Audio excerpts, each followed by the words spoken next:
activist and the co-founder of the 2013 Euro Made in Philadelphia, right? Human rights in Ukraine. Let's give that a hand.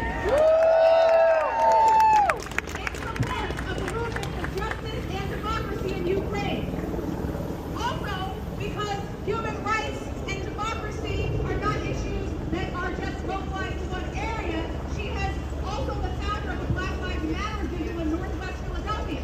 And all of these situations are aligned, which began in 2020 after the murder of George Floyd, and has continued since. In 2024, Mary was recognized by the City of Philadelphia, receiving the Philadelphia Commission on Human Relations Social Justice Award for Community Service. And she is the first Ukrainian American to receive this honor. So with no further ado, I'm going to pass it on to Mary, who's going to tell us more.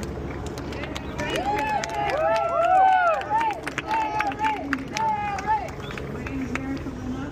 As Monica said, I prepared some comments for today, but literally as I was walking out the door, I watched something on television that I have never seen in my life.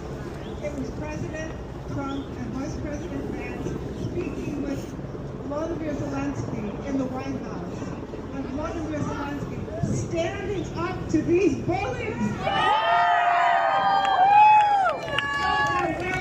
That these sniveling, weaselly men in Washington lining up on their knees to kiss you know what. That never done.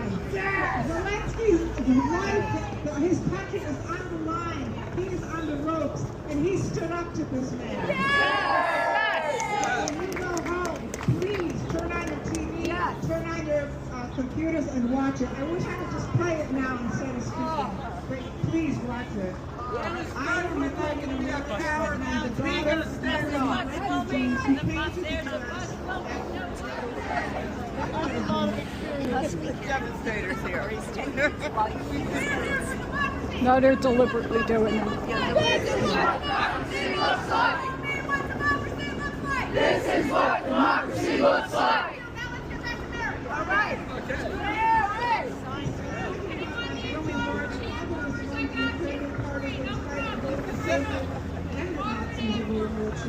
My mother was taken by the Nazis as a slave laborer in Germany, along with millions of young Americans.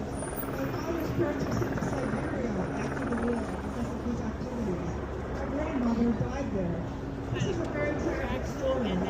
For Ukrainians, it's a tragic story. Each family has suffered this and more. Generations of genocide, war, occupation, Holodomor, great terrors, and repeated attempts to exterminate our nation, culture, history, us, really. Most of the fans of one aggressor. The aggressor in America now refuses to call it an aggressor. I was born in the U.S. with close relatives in Ukraine who spent 6 who lived in the war too. I stay in touch. Bring it up! That's better! I don't know if it's security. Is it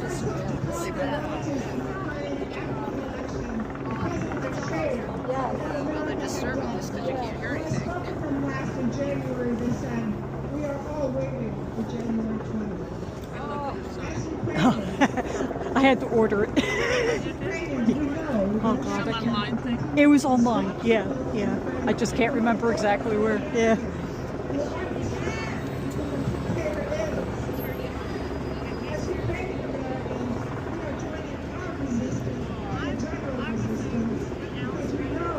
That if the institutions of American democracy are destroyed, there is no chance for Ukraine. That's right! We are pushing for election officials.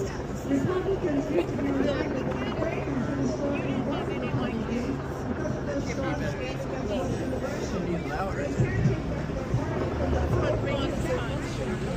And Democrats need to be encouraged to use their positions of opposition This is not the time to supply words. If we are looking at you, John Fetterman. Speak up. Push it. You have power. Use it. That's right! That's fucking right!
Good chant. Thank you, everybody. All right. Now we have one more speaker. John Rice is going to come up and talk about another topic that we are addressing to Senator Fetterman in our letter.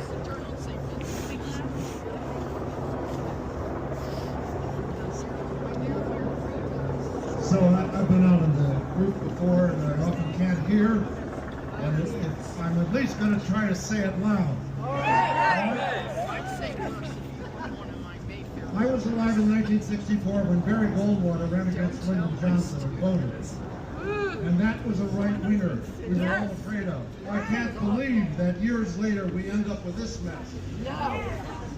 And what we have going on in Congress right now is work on the budget. And they want us to believe that this budget arrangement that they just made is not going to affect Medicaid and safety net. And we know that experts, of course they don't listen to experts, but we know that experts have said that the cuts that would be made in Medicaid could be $800 billion over the next decade.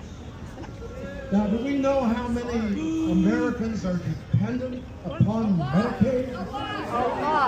72 million. And if I'm counting right, that's about 20% of our population.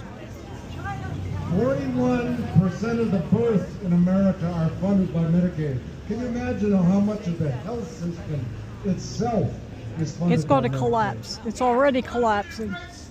Also, we have a relative who is in nursing care right now.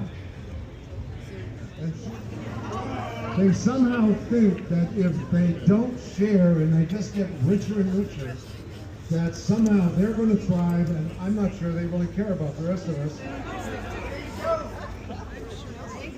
So what we've got to do is get Senator Fetterman to refuse to cooperate with the Republicans.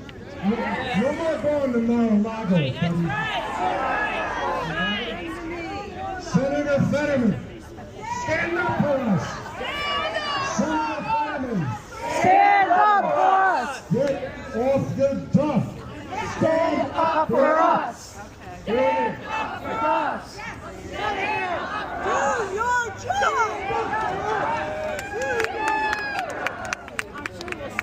So you may look at what we talked about today and think they are three separate issues, but they are not. Fascism